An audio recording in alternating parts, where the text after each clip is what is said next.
NEET परीक्षा में हुई धांधली और नई दिल्ली के जंतर मंतर पर छात्र आंदोलन पर हुए पुलिसिया लाठीचार्ज के विरोध में अब छत्तीसगढ़ में भी सियासत गर्मा गई है। दुर्ग जिला ग्रामीण और शहर कांग्रेस कमेटी के बैनर तले आज राजेंद्र पार्क चौक पर मोदी सरकार के खिलाफ जोरदार हल्ला बोला गया है। कांग्रेस कार्यकर्ताओं ने केंद्र सरकार और शिक्षा मंत्री धर्मेंद्र प्रधान के खिलाफ जमकर नारेबाजी करते हुए प्रधानमंत्री नरेंद्र मोदी का पुतला फूंका। इस दौरान पुलिस और कार्यकर्ताओं के बीच में तीखी झड़प और धक्का मुक्की भी देखने को मिले। आइए देखते हैं दुर्ग से हमारी यह खास रिपोर्ट। नई दिल्ली में छात्रों पर हुए लाठीचार्ज और नीट सहित विभिन्न प्रतियोगी परीक्षाओं में पेपर लीक के विरोध में दुर्ग का राजेंद्र पार्क चौक आज जंग का मैदान बन गया। दुर्ग जिला ग्रामीण कांग्रेस अध्यक्ष राकेश ठाकुर और शहर अध्यक्ष धीरज बाकलीवाल के नेतृत्व में सैकड़ों कांग्रेस कार्यकर्ताओं ने सड़क पर उतरकर केंद्र सरकार के खिलाफ मोर्चा खोला। जैसे ही कांग्रेस कार्यकर्ता प्रधानमंत्री नरेंद्र मोदी का पुतला दहन करने आगे बढ़े, तैनात पुलिस बल ने उन्हें रोकने की कोशिश की। इस दौरान पुलिस और कार्यकर्ताओं के बीच धक्का मुक्की और झूमाझटकी हुई, जिससे कुछ देर के लिए मौके पर तनाव की स्थिति बन गई। हालांकि कार्यकर्ताओं के कड़े रुख के आगे पुलिस नाकाम रही और कार्यकर्ताओं ने पुतला दहन कर अपना विरोध दर्ज कराया। प्रदर्शनकारियों ने नीट परीक्षा में हुई अनियमितताओं के लिए सीधे तौर पर केंद्रीय शिक्षा मंत्री धर्मेंद्र प्रधान को जिम्मेदार ठहराते हुए उनके तत्काल इस्तीफे की मांग की। कांग्रेस नेताओं ने कहा कि देश भर के लाखों छात्र छात्राओं का भविष्य इस धांधली के कारण अधर में लटक गया है। छात्रों की आवाज दबाने के लिए केंद्र सरकार पुलिसिया बल का दुरुपयोग कर रही है। पुतला दहन के उग्र प्रदर्शन के बाद माहौल को शांत करते हुए कांग्रेस जनों ने राजेंद्र पार्क चौक से संविधान चौक तक एक मौन कैंडल मार्च निकाला। भावुक क्षण। इस मार्च के दौरान जगदलपुर की होनहार छात्रा स्वर्गीय हरिका राव नायडू को मोमबत्तियां जलाकर भावभीनी श्रद्धांजलि अर्पित की गई। इस उग्र प्रदर्शन और कैंडल मार्च में जिले के प्रमुख नेताओं सहित सैकड़ों कार्यकर्ता मौजूद रहे। राजीव गुप्ता, आर.एन. वर्मा, शमशेर कुरैशी, संजय कोहले, लक्ष्मी साहू, रायसेन डिकोला, जामवंत गजपाल, अयूब खान, हरीश ठाकुर, राम सूर्यवंशी, ज्वाला साहू, अरुण साहू, पोषण साहू, अघनुपाल, श्रवण साहू, प्रेमलता साहू, पालेश्वर ठाकुर, विमल यादव एवं अन्य शामिल रहे। हम लोग लगातार इस बात को देख रहे हैं कि न छात्रों की सुनी जा रही है, न जनप्रतिनिधियों की सुनी जा रही है। जब हमारे छात्र, छोटे छोटे बच्चे, 17-18 साल के, 14-15 साल के बच्चे शांतिपूर्ण प्रदर्शन अपनी मांगों के लिए कर रहे थे, अपने भविष्य के लिए कर रहे थे, अपने हक के लिए कर रहे थे, उनके ऊपर लाठीचार्ज हुआ। सबसे बड़ी दुर्भावनापूर्ण घटना वो है जब उन लोग बच्चों के ऊपर आंसू गैस के गोले छोड़ रहे हैं, धक्का मुक्की कर रहे हैं। उसके बाद सोनम वांगचुक जी अपना 19 दिन का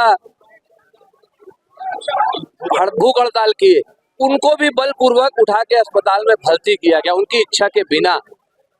मल्लिकार्जुन खड़गे जी, राहुल जी, प्रियंका जी और सभी सांसदगण इंडिया अलायंस के, छत्तीसगढ़ से भूपेश बघेल जी, फूलो देवी नेताम जी, जब वहाँ पे माननीय प्रधानमंत्री नरेंद्र मोदी जी के निवास के सामने उनसे बात करने गए तो उनको भी बलपूर्वक घसीट के, आपने देखा होगा राहुल जी को कैसे घसीट के अंदर किया गया। राहुल जी के नाक से खून आने लगा, लेकिन राहुल जी डरे नहीं, थके नहीं, आखिरी तक लड़ाई लड़ते रहे और ये लड़ाई जारी रहेगी। आज राहुल गांधी जी ने एक प्रेस कॉन्फ्रेंस ली है, उसके पहले उन्होंने छात्रों की गूंज कोटा में और देहरादून में की थी। कांग्रेस पार्टी लगातार छात्रों के हितों के लिए, बच्चों के हितों के लिए लड़ाई लड़ रही है। आप बताइए कि 152 पेपर लीक हुए पिछले 10-12 सालों में, 7.5 करोड़ बच्चों के साथ, मतलब उनके भविष्य के साथ खिलवाड़ हुआ है। सुश्री हरिका राव नायडू जी, हमारी जगदलपुर की बिटिया, नीट पेपर लीक के में जो उनका मानसिक अवस्था बिगड़ी, नीट पेपर लीक होने के बाद उन्होंने सुसाइड कर लिया। ये हमारे प्रदेश का ही विषय नहीं, देश का विषय है। और यहाँ की शिक्षा व्यवस्था, चाहे प्रदेश की हो चाहे देश की हो, हमको पूरी तरीके से कलंकित कर रही है। हमारी बिटिया आज चल रही, लेकिन उसकी न्याय की लड़ाई हम लोग लड़ेंगे। कांग्रेस पार्टी उनकी न्याय की लड़ाई आखिरी दम तक लड़ती रहेगी। भाई हमारा काम है जगाना, और आज नहीं कल सरकार को सुनना पड़ेगा। लोकतंत्र है, लोकतंत्र में विरोध करना भी हमारा अधिकार है। और नहीं तो 2.5 साल बाद इलेक्शन है, जनता सब देख रही है, चाहे केंद्र में हो चाहे प्रदेश में हो। आने वाला समय पूरी तरीके से सरकार के विरोध में रहेगा। देश के बच्चों के लिए तो आप लोगों ने लड़ाई लड़ लिया, अब जो प्रदेश में शिक्षक यही बैठे हुए हैं, अब जिस जिला के अध्यक्ष हैं वहाँ पे 22 दिन से बैठे हुए हैं शिक्षक, हम लोग उनके लिए कब लड़ेंगे? 4 बार उनके प्रदर्शन में शामिल हुए, उसको लेके हमने चर्चा की, क्योंकि प्रदेश स्तरीय विषय है, उन पूरे प्रदेश के लोग यहाँ पे आए हैं। दुख का विषय इस बात का है कि जब वो माननीय मंत्री जी के घर के सामने प्रदर्शन कर रहे थे तो वहाँ की लाइट गोल की गई। रात भर वो लोग वहाँ प्रदर्शन किए, अपनी शांत बात रखने के लिए गए थे, लेकिन माननीय मंत्री जी के पास इतना भी समय नहीं था कि उनसे मिल ले। कहने का मतलब ये है कि चाहे केंद्र में हो चाहे प्रदेश में हो, भारतीय जनता पार्टी के लोग पूरी तरीके से घमंड में है। उनको ऐसा लगने लग गया है कि हम ही लोग सब कुछ है। आने वाले समय में जो छत्तीसगढ़ के शिक्षा मंत्री है उनके नाम को दम करने जा रहे हैं क्या? बिल्कुल, हम तो लगातार, चाहे शिक्षा मंत्री हो चाहे प्रदेश की हर व्यवस्था फेल है। बिजली बिल लगातार बढ़े जा रहा है, कोई सुनने वाले नहीं। स्मार्ट मीटर जब से लगा है लोगों का 3 गुना 4 गुना बिजली बिल आ रहा है। शिक्षा व्यवस्था पूरी तरीके से ठप है। हर तरीके से सरकार पूरी तरीके से फेल है। राहुल गांधी जी को कल गिरफ्तार किया गया।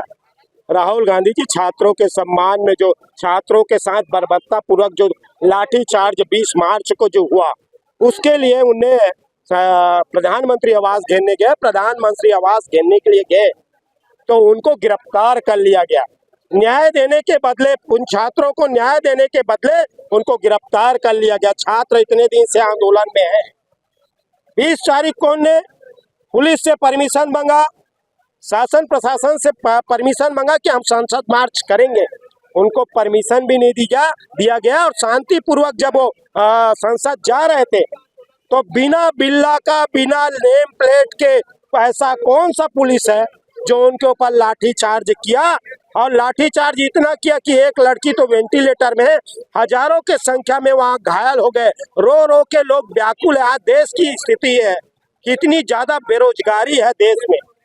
आज छात्र अपने अधिकार के लिए लड़ रहे हैं। सीएनजी आज रोड पे आ चुका है, आज पूरे युवा रोड पे आ चुका है। ये सरकार के खिलाफ आज रोड पे आ गया है। और मैं तो ये बोलूंगा, आने वाला समय में नरेंद्र मोदी जी का सरकार जो है, ये सरकार ना युवाओं की सरकार है, ना ये छात्रों का सरकार है, ना किसानों का सरकार है, ना व्यापारियों का सरकार है। ये सरकार सिर्फ अपने लिए है, अपना सत्ता चलाने के लिए है। आम जनता से इसको कोई मतलब नहीं।